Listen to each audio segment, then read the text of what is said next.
Moja 16-letna hči priklinja trenutek, ko je narekel STA za Frenči, kar zdaj vem, še prej prije domov žura, točno kje je bila in s kom je bila. Tudi če je ona neč objavila, so zikali o Frendi potega. Matejoš, Render Space ima že kar lepo kilometrino, kar se tiče nekih zgodb na Facebooku, za katero lahko rečeš, da to je pa primer uspeha. Dobro, uspeh vedno je pač odvisen od nekih metrih, ki jih pač nastavimo, se pravi, kaj so bili neki cilji. Veliki brendi dosegajo velike cifre ali pa večje cifre, pač en tak primer s svojimi 100 000. Manjši brendi morda manjše, ker pač tudi ne ciljajo teh vseh ljudi. Dobro, ena taka, če gremo zdaj najprej pri cifre, no, da je taka knjiga rekordov, se pravi, Okta je pač en tak uspeh, drugi tak uspeh je aplikacija Naredi svoj band za itak, ki ima trenutno že 400 000 userjev. Zdaj ne vem, glede na to, da 650 v Sloveniji vseh userjev, dobro, teh 400 000 samo polovica je Slovencev, ostavljajo tujini, tako da tretjina slovenskih Facebook userjev je naredila tam svoj band. Potem imamo recimo še en tak rekord, je Facebook aplikacija s Xobijem smučarski skoki, ker se je najdel en idiot, pač navdušenec, ki je to igro odigral 7000-krat, mislim, da je nekaj taka cifra. Ko smo preračunali ure, to pride tam okrog 100 ur ali nekaj takega, no, je pač igral to igrico na Facebooku. Je bil vse prvi? Ne, ni bil niti prvi na koncu. To je, no, poprečno pa recimo pri tej igrici vsak user naredi več kot 100 skokov, tako da to so pač neke take, se pravi, knjiga rekordov. Zdaj pač vedno pri tem treba biti previden in se vprašati, kaj te številke povejo, mislim, pomenijo, se pravi, kaj v marketinškem smislu pomenijo. Zdaj pač narediti eno zadevo, ki bo dosegla velike cifre in pač ne bo imela pravega efekta, je relativno easy. Kot smo prej slišali pri Kokti, Kokto imajo ljudje radi in zato radi so fani, vprašanje pa je, če jo kupujejo. In seveda, ko govorimo o 100 000 fanih Kokte in v prejšnjih 30 000, ki so bili pač neka osnova, je seveda vprašanje, kaj s temi uporabniki počneš, oziroma kaj oni s tabo počnejo, oziroma kako komuniciraš in the end, če smo zaradi tega prodali kaj več Kokte. In v tem smislu lahko recimo z gotovostjo trdimo, da aktivnosti, ki jih delamo na itaku, se pravi za itak, Naredi svoj band in pač polno nekih drugih stvari še, so uspešni. Se pravi, vidimo to pri prodajnih rezultatih, vidimo pač v primerjavi in s konkurenco in pač glede na neke, recimo, industrije definirane benchmarke, ko računamo ROI, vidimo, da je izjemno visok, recimo.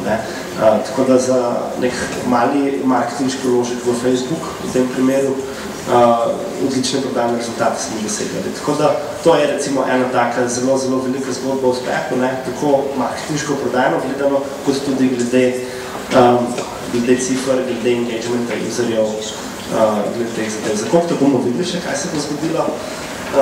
Ta zadeva je zdaj še v teku, zdaj pač tam v bistvu s to zgodbo, ki se je iz Facebooka nadaljevala na sajt skozi pač nek natečaj za izbor nastopajočih v epizodih in v TV spotu, ki smo ga zdaj snemali. Tam recimo social media integrirane pa s klasičnim webom, če se vrnem na tvoje vprašanje izpred 17 minut. In tam recimo videli smo, da na website od Kokte dobili smo na video pod 300 lajkov recimo, se pravi pač na sajtu. Tako da ta integracija lepo deluje in ta uspeh se kopiči in se bomo v nekem trenutku primeriti v prodajni uspeh. Če se ne bo, potem bomo pač rekli, da je super, da imamo 100 000, ampak zares nismo bili uspešni. Mi seveda verjamemo in pač smo pripričani, da se mi tudi pri prodaji Kokte poznali. Ampak za itak recimo lahko v tem trenutku gotovo se trdim, da je uspeh. Za SEO-love programe lahko trdim, da uspeh. Tam druge benchmarke smo imeli, se pravi ne pač nujno končna prodaja, ampak tudi pač nek brand building, nek image building. In smo tam relativno uspešno dosegali te rezultate ob dobrih cifrah. No, to pa so recimo tudi taki Skittlesi, no, so en taka črpna zadeva, ki se je prelevila v prodajne uspehe. Pravi Skittlesi, kjer smo kampanjo peljali predvsem prek digitalnih medijev, se pravi predvsem prek Facebooka. Tam v bistvu prodajni rezultati so bili izjemni, prodaje zrasle z 6%, Skittlesi so postali vodilni v svoji kategoriji v slovenskem trgu, se pravi, to je bil launch, so šli straight na prvo mesto, tako da tam se spet poznali. Zdaj recimo letošnje leto Skittlesi so izključno samo na Facebooku, to je edini marketinški program, nobenega TV-ja, nobenega outdoora, nobenega in-store activationa, ničesar podobnega, samo Facebook, ker se pač izkazal za najučinkovitejše orodje. Tako da teh stvari je kar nekaj in mislim, treba je pač reči, da pač Facebook ni joke. Ta zadeva marketinško je super učinkovita in velikokrat mnogo učinkovitejša kot TV. Tako da ni to zdaj samo nek hype, da je cool biti na Facebooku, ampak na Facebooku se splača biti, če je pač pametno tam delaš. Zdaj ne, kdo bo odgovoril, Matevž ali Darja, ampak verjetno vsaj prav dvorane zanima, pa verjetno vso konkurenco, kako ste prišli do 100 jurjev? Minus 30 podlage, no? Ja. Ker to, nekateri, ki spremljamo, je tako, kar naenkrat bil izbruh v 14 dneh. Ne, pač ena stvar, kot je Darjo že rekla, pač ljudje imajo radi koktel in pač radi so fani. Tako da to je bil nek low-hanging fruit. Mi pač mislimo, da potencijala za koktine fane, če pač tako tem pogovarjamo, je 200-300 tisoč, ne samo 100 tisoč. In to bomo dosegli v nekem trenutku. Teh 100 tisoč, mislim, ne bom rekel, da je bilo easy dosežiti, ampak nas tukaj je bolj zanimalo, na kakšen način jih dosegamo in kaj se z njimi pač sploh dogaja. Zdaj pač ti lahko vržeš, ne vem, 20 tisoč evrov v Facebook advertising, kjer hitro dobiš pač neko količino fanov. Mogoče ne 100 tisoč, ampak da se kupiti fanov z advertisingom. Nas je tukaj zanimalo, po kakšen ceni jih kupujemo, tiste, ki jih kupujemo in kakšen odstotek tukaj je viral spread. Zato, ker kvaliteta teh userjev nam je dosti pomembnejša kot sama količina. Tako da, se pravi, v resnici 100 tisoč za koktov ni bilo težko doseči, težko pa je bilo doseči dobrih 100 tisoč, se pravi kvalitetnih 100 tisoč fanov. Tukaj mislim, da zaenkrat smo uspešni, to pač dokazuje to nadaljevanje kampanje na sajtu, ker pač te userji so zelo aktivni in pač dobijo feedback. Dobre metrike so, dobre engagement rate so, dobre interaction rate so in tako naprej. Tako da, ko govorimo o tem, treba paziti na kvaliteto in ne nazadnje, če to delate za neko stranko, treba paziti na ceno, da pač tega ne kupujete po, ne vem, pol evra na userja, ampak kupujete mogoče po par centov, če že kupujete in pazite na viral spread. Spravi, za vsaki, ki ste kupili, dobro je kupiti 2-3, ki jih niste kupili. To je tačna ključna zadeva. Pokaž, koliko je super brand, tako da to bo imelo več kot Smoky. Koliko je Smoky? Smoky ima nekaj 250, Sam Smoky ni slovenski brand. Jasno, da smo slišali kar par zgodb o uspehu, ampak ene stvari se pa neprestano ponavlja, kar se napak tiče. Kje ne smemo zabluziti, recimo, če tle pol udeležencev rekli, zdaj grem pa domov Facebook stran odpreti in to bo drmat za fotor posel. Recimo, da ima meselijo doma. Do žalosti sicer, da to moram reči, da tudi marsikateri agencije, ki se s tem ukvarjajo, posameznik ekipa ne preverjajo. Prvo kot prvo se je treba prebrati terms of use. To bi človek mislil, da je osnova. A to kdo bere? Marsikdo vem, da ne. In sicer govorim predvsem o nagradnih igrah. Nagradne igre, ki so pač preplavile Facebook, koliko izmed vas je videlo vsaj eno nagradno igro, kjer je bil pogoj, da si polajkal slikco ali pa nekaj napisal status. Ali pa potegnil, da si gor, čeprav nisem. Come on, več pa se bilo. Hvala. Mislim, to je tako zelo zelo običajna zadeva, ne vem, če to veste, ampak tega se ne sme delati, ne, pač Facebook ščiti svojo platformo v tem smislu, da vse, kar ti počneš v zvezi s sweepstakesi, natečajnim gradnimi igrami in podobno, lahko počneš samo na svojem delčku. In tvoj delček je v resnici bodi si aplikacija, ki si jo naredil, bodi si Facebook tab, ki si ga v bistvu z iframe-om vključil, ne, oziroma kogarkoli pač prej tudi lahko s Formula 1. To bi rekel, da je ena od najpogostejših napak, da se ne pozanimajo, to kot prvo, in kršijo pogoje. S tem, ko kršiš pogoje, se praviloma nič, saj v Sloveniji ne zgodi, razen recimo City Parku, ne, se zgodi še komu. Mislim, full profilov je bilo že ukinjenih, ne, pač, ne, pro-pageov. Bili so ukinjeni page, ki so imeli po 60,000 fanov, ne, tako da to, kar je jasno zdaj počunila, je pač zelo serija zadeva. In to se dogaja. Mislim, da se to eno izmed teh radijev zgodilo. Te radiji pač najraje to pač počnejo, ne. Če ste videli te profile od radijev, vsi imajo pač sweepstakes, pač točno to, o čem govoriš. In te profili se ukinjajo, no? Tako da to je pač serija zadeva, ne. In tudi recimo mi, če smeš to pripomniti, pri Koftiku smo skušali prekvalificirati grupo v Facebook page, to je bil tako resen problem, ne. To je pač nekaj, kar ni dovoljeno. In česar ne bi smeli početi, ampak ker pač imamo friendly na Facebooku.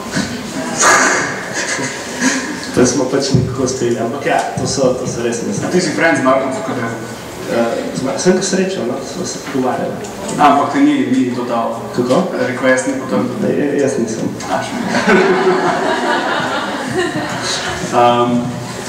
Jasno, kako bi lahko nekateri pravijo, da je community manager, se pravi, a je sploh kakšen pameten slovenski izraz upravljalca skupnosti na Facebooku, sliši se tako hišnik.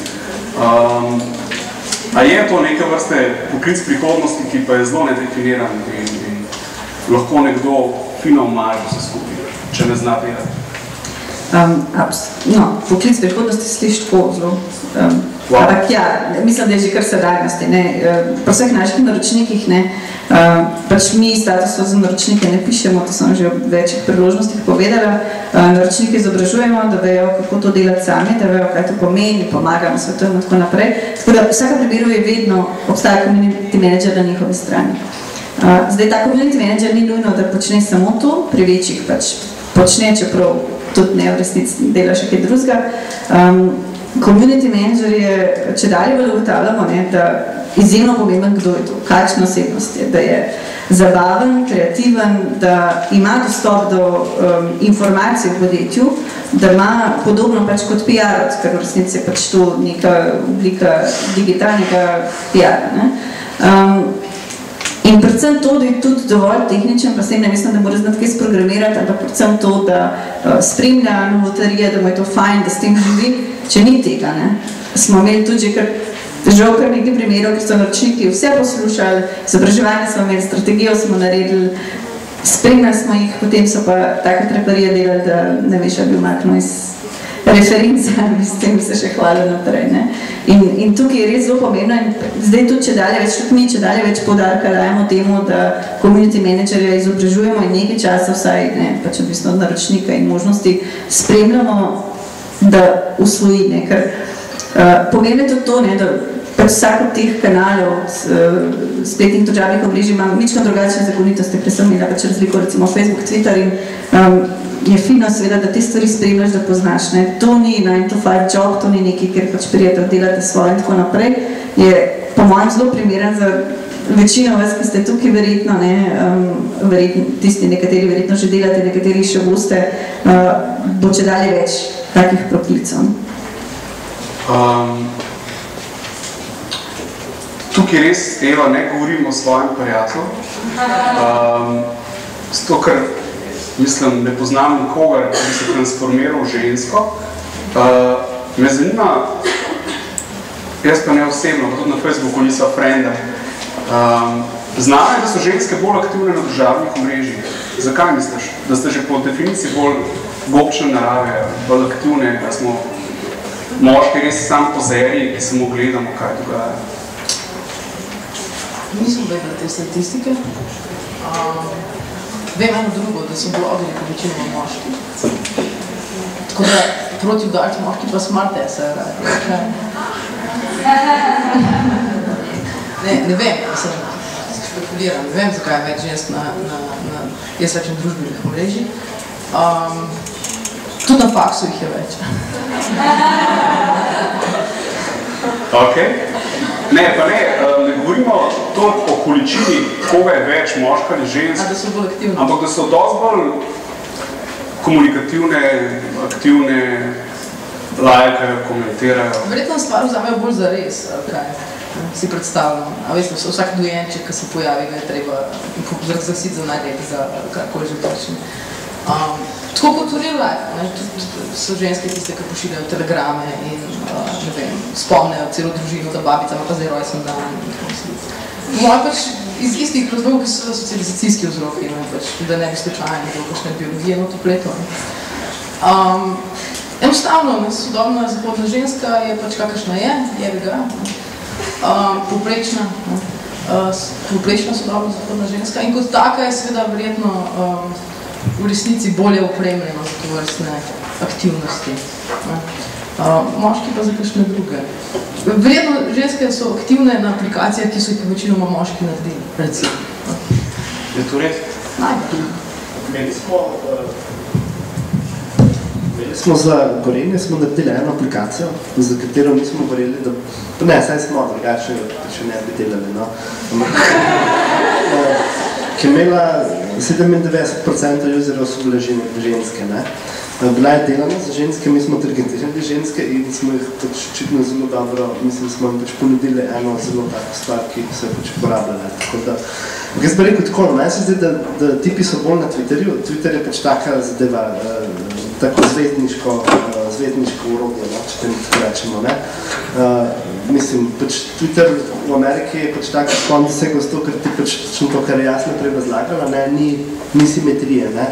Se pravi, ti pač lahko nekoga followaš in potem imamo tam, ne vem, Ashtona Kutcherja ali pa Kanye Westa, ki pač tam se grejo, kdo ima pač večji audience, ne. In to zvezdništvo v bistvu taka moška stvar, no, se mi zdi, ne.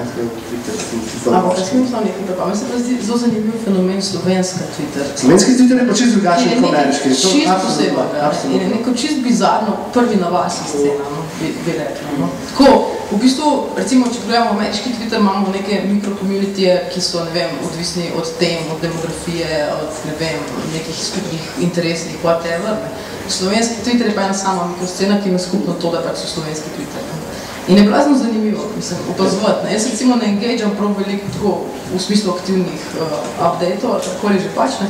Mi je pa zelo zanimivo slediti tem stvarem, kako se denimo konkretno, ne, Marko Crnkovič in Jonas Žnidaršič, ne, ki nimata pojma v slovenščini, recimo, ne, noben od njih nima kakšnih hudih referenc, ne, kako pravzaprav single-handedly novo terminologijo, ne, ki se seveda za potrebe rabe privaja iz angleščine, ne, kako sta ona dva tista zadnja, ne, zadnja referenca, zadnja avtoriteta, ki reče, ja, ne, takole se bo reči.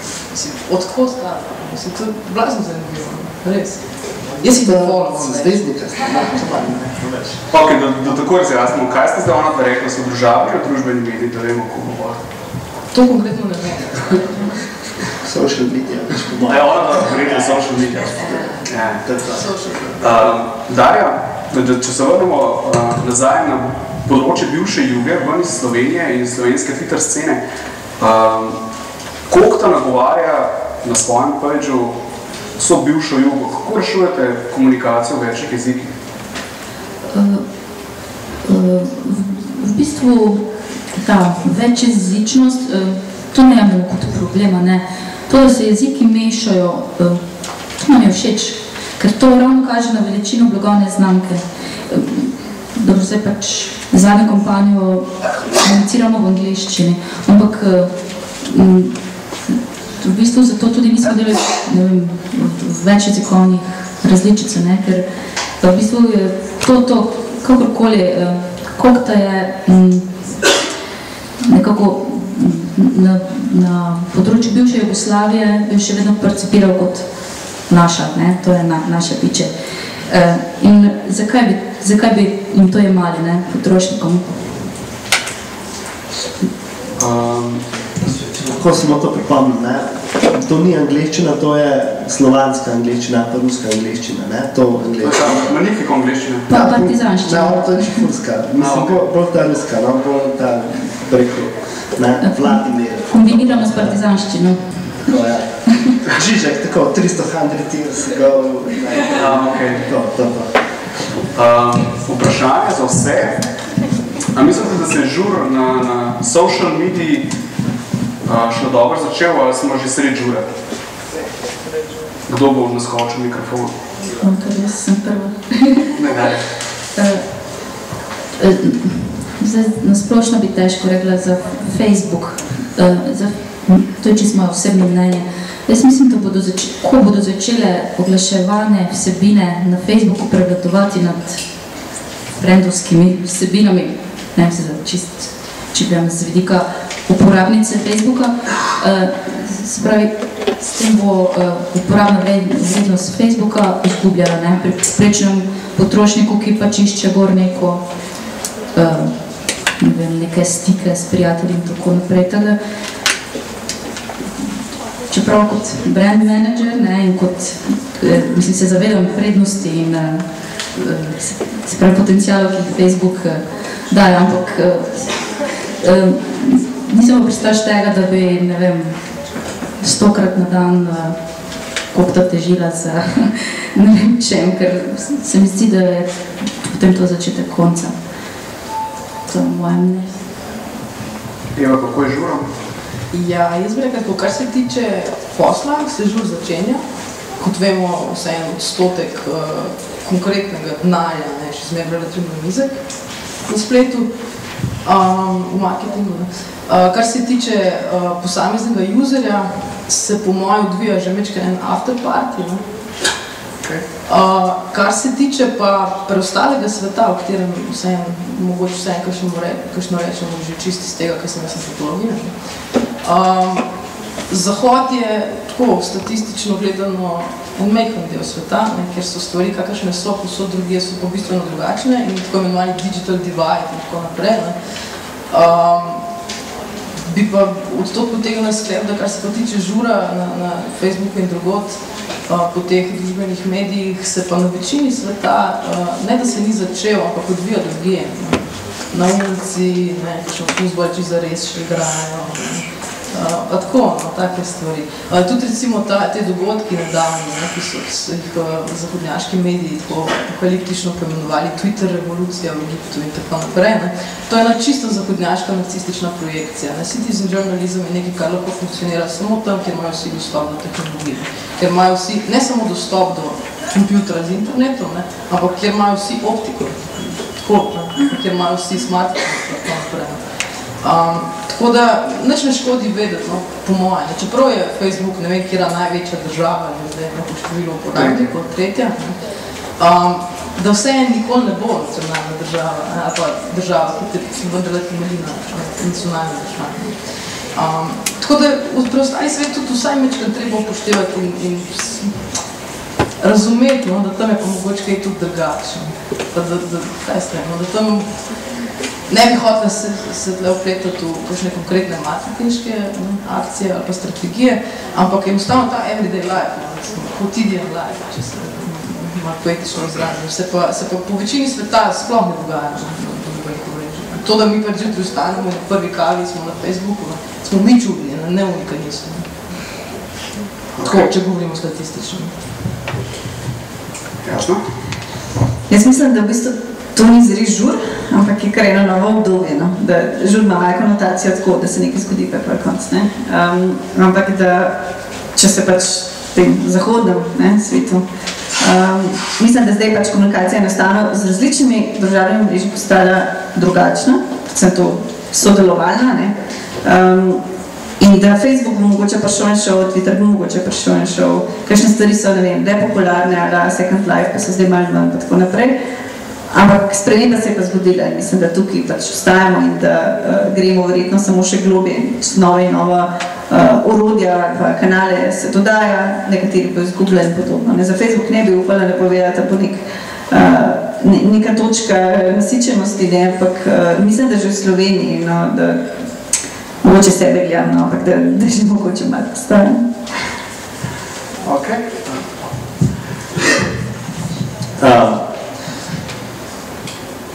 Po mojem na te zadeve ne smemo zdaj gledati kot na nek izoliran fenomen, ker tukaj pač gre za, prej smo že veliko o tem slišali, pač gre za neko, recimo, psihologijo, pač hoče sociologijo naše družbe, ki pač ni se zdaj pojavila prvič. Facebook, to je shopping mall, se pravi, Facebook je virtualni shopping mall in deluje na popolnoma enak način, kot je deloval shopping mall v zlatih 50-ih v Ameriki.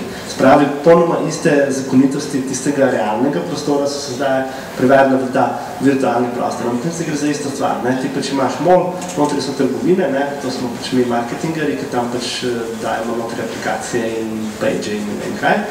To so štacune, in potem pač ljudje se tam srečujejo, pač nekaj klepetajo in so izjemno pazljivi glede svoje podobe, glede tega, kako pač tam funkcionira. Tako da to je čisti shopping mall. In pač ta filozofija shopping malla je bila že pred shopping mallom, samo da pač to bila, ne vem, pač grška tržnica ali pa nekaj. Skratka, ta vzorec se ponavlja in zdaj pač na Facebooku in bo prišel zdaj nekam drugam. In za katerokoli socialno mreže pa ste pač v urbanizmu ali po arhitekturi našli usporednico. Pač recimo MySpace, to je bil klasičen downtown. Tam so bili nigri, tam se je streljalo, tam je bilo vse razkukano, vse je bilo grdo, nemarno grafitirano. In potem je prišel Facebook, ki je tako urejen, polish, vse je disciplinirano, vse je pazljivo. In za vsakega izmed teh, Twitter, ko je začel, bil pač en tak, intelektualni krožek za ljudi, ki pač se zbirajo in pač v neki zelo konkretni temi debatirajo. Zdaj se pač razvil v ta superstardom sistem. In za vsako social media je točno taka zgodba, pač posod boste našli neko arhitekturno usporednico. In to je pač nek ozorec, ki se bo ponavljal, ko bo se kot je pač jasno rekla, vse Facebook bo crknil in bo prišlo pač nekaj drugega, ne vem, zagotovo bo to na mobilcih, ne pač na desktopu, dobro, vse že zdaj pač, ne vem, 40% Facebook interakcije na mobilcih.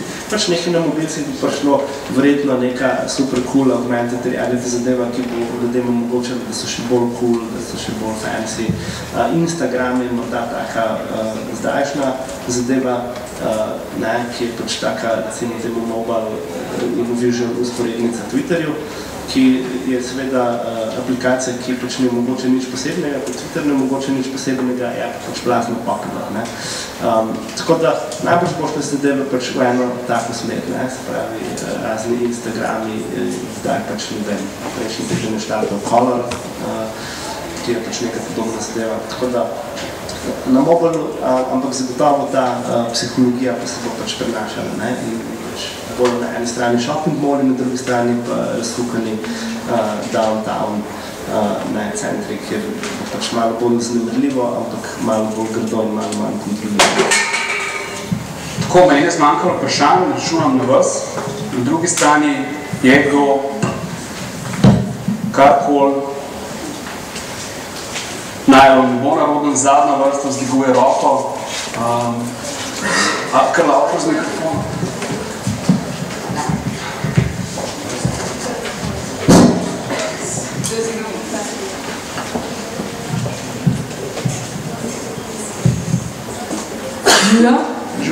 Če kar nadaljujemo v tej smeri, kar se tiče prihodnosti, kaj to pomeni potem za tržno komuniciranje? A bo se ta community engagement toliko več razvijal, kaj se bo zgodilo z Web 3.0, pač v zvezi s tem, s komuniciranjem in tako naprej?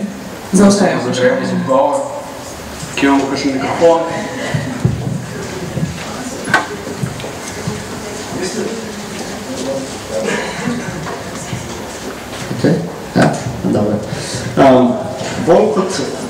Bolj kot naši userji so vpleteni v digital medijo, bolj še to za nas marketerji. Po eni strani bolj nevarno, po drugi strani pa vedno večja priložnost.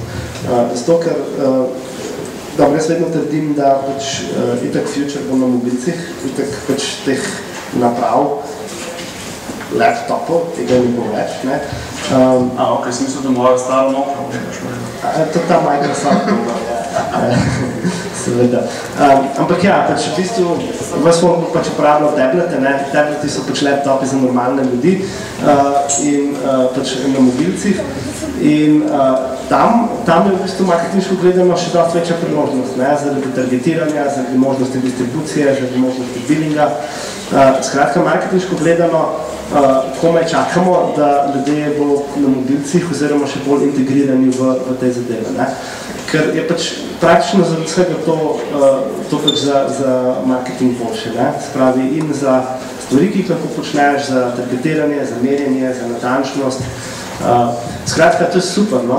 To je super, je pa po drugi strani nevarno, ne? Zato, ker pač se zdi vse skupaj zelo enostavno in bo pač vsakemu se bo zdelo, da pač to lahko naredi, da je pa pač easy, ljudje bo delali napake, zlorabljalo se bo to, veliko bo pač nekega spamanja, nekega nadlegovanja, tako da pač tukaj bo pač treba te zadeve disciplinirati, mogoče podobno kot so Američani pravočasno naredili z SMS, ne, oni so ustanovili NMA, ki je pač zelo natančno nadzoroval SMS spamanje, tako da ni prišlo do tega, česar je prišlo v Evropi in tudi pri nas.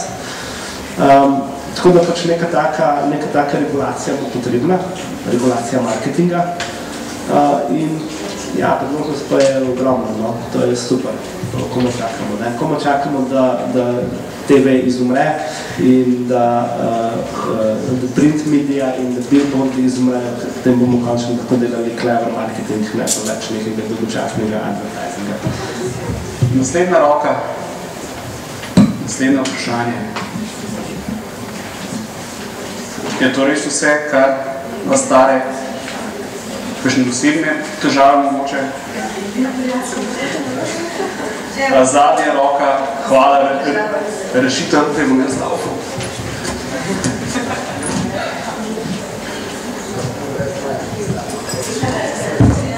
Vprašanje za Darjo. Fund, ki vam je ustvaril 30 000 uporabnikov oziroma ljudem, ki lajkajo Kokto. Podjetja so kar dosti pripravljena plačati za take lide. Upam, da je fund, oziroma zanima me, če ste se zmenili s fantom za kakšno konkretno zadevo, oziroma kakšen je bil dogovor, oziroma kako ste dogovor prišli, če to lahko poveš. Ja, kar se tega tiče, s tem se je ukvarjala naša pravna služba. Na koncu smo bili vsi zadovoljni. In to je to. Hvala. Verjetno je dugo dosti smrtno naročnino na Kokto. Ali pa vsaj 15 000 evrov. Mogoče še, če lahko povem to, na prvem sestanku v Goraždu z njim, ko je šel naš direktor, je bila ena od želj, da bo nekako povrnemo ta njegov trud, da bi v njegovem domačem kraju naredili promocije Kokte. Mislim, nam se je to zdelo neizmerno lepo, oziroma smo bili presunjeni in so bile tudi promocije Kokte. Je bila pa Kokta žurta? Ne vem podrobnosti, ampak... Ja. Še kdo?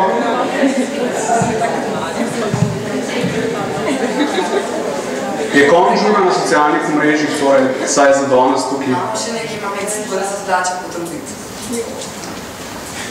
60 treba pa nekaj stolno. Ni legalno, da neka fizična oseba naredi za podjetje, ne? Samo to še.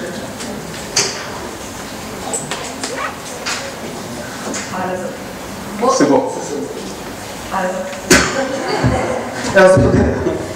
Adila, ja.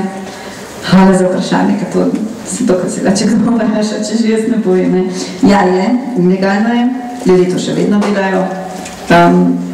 Tudi to praviloma pač, kakršnekoli finančne kompenzacije so stvar dogovora med dvema, če to želijo narediti, ampak legalno pa to ni, no, ne boš narediti pa potem prodajati, izsiljevati ali kogarkoli. Mi smo imeli eno tako podobno izkušnjo za Krapovičem, kjer je tudi en fan ustvaril fanpage. Tudi kasneje po kontaktiranju in tako naprej, ne, se je izkazali, da pač je dejansko fan in sploh ni bilo s tem namenom in tako naprej. Nekaj časa smo še se še dogovarjali, potem je pa na podlagi prijave, ki smo naredili na Facebook, je pač naročnik naredil na Facebook, ker očitno Mark ni sodeloval zraven, tako kot je naredil Space, so žal, hvala Bogu, po nekem določenem času tist page ukinali, ker mi smo takrat sporedno že imeli na začetku, se ni dal nič dogovarjali, potem, ko so z njim dogovorili in je tudi predal domen pravice in tako naprej, smo želi zmrčati, to žal ni bilo tega uspeha. Ima pa page zdaj, mislim, da okrog 30,000 fanov, kar je... Uraden ali neuradnega? Uraden, neuradnega ni več, jih iztrebljamo.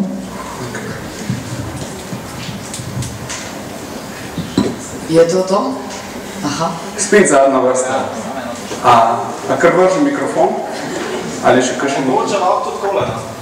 Za Mateja pa za Matevža mogoče. Kako težko oziroma kakšne pristope imate do podjetij, ki jim prodajate Facebook komunikacijo?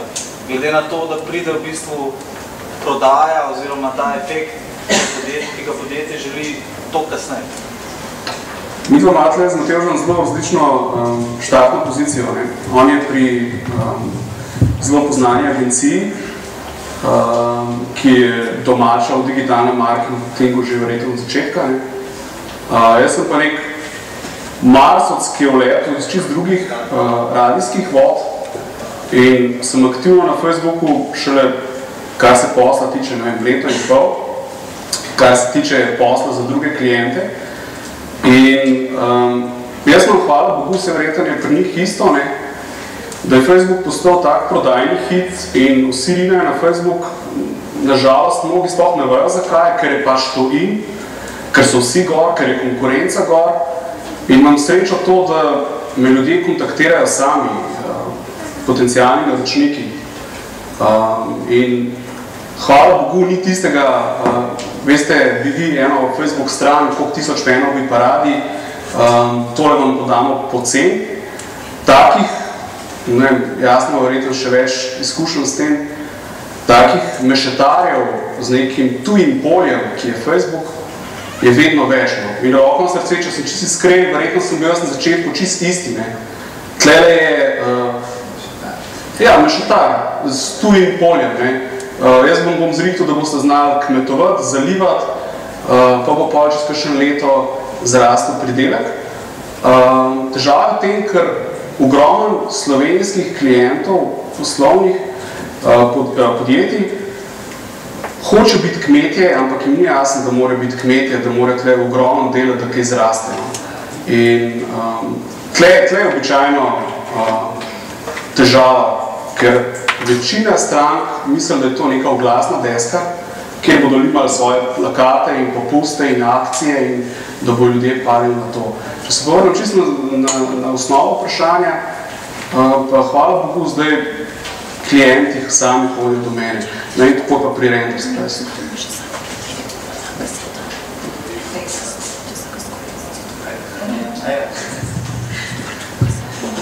Ja.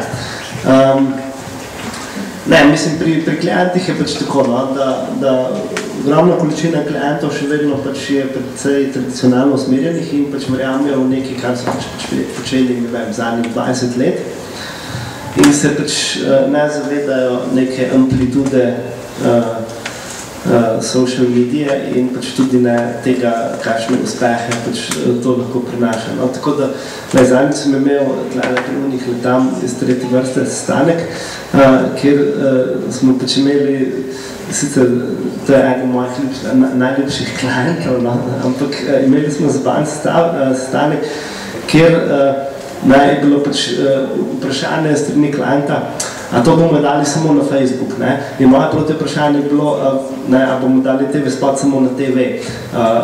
In tukaj se v bistvu začne pač to prepričevanje oziroma pač prepričevanje, pač izobraževanje, če tako hočemo. Skratka, zelo podcenjujemo ta medij. In pač, kot sem že enkrat prej rekel, to je največji slovenski medij, 24 ur oziroma Top TV ni blizu Facebooku. Po dosegu morda malenkost večji, mislim, da PopTV ima 800,000 doseg, Facebook pa 650, ne, kot smo rekli. Ampak potem, kaj ti pač tam lahko počneš, se pravi na PopTV ti imaš lahko eyeballs, na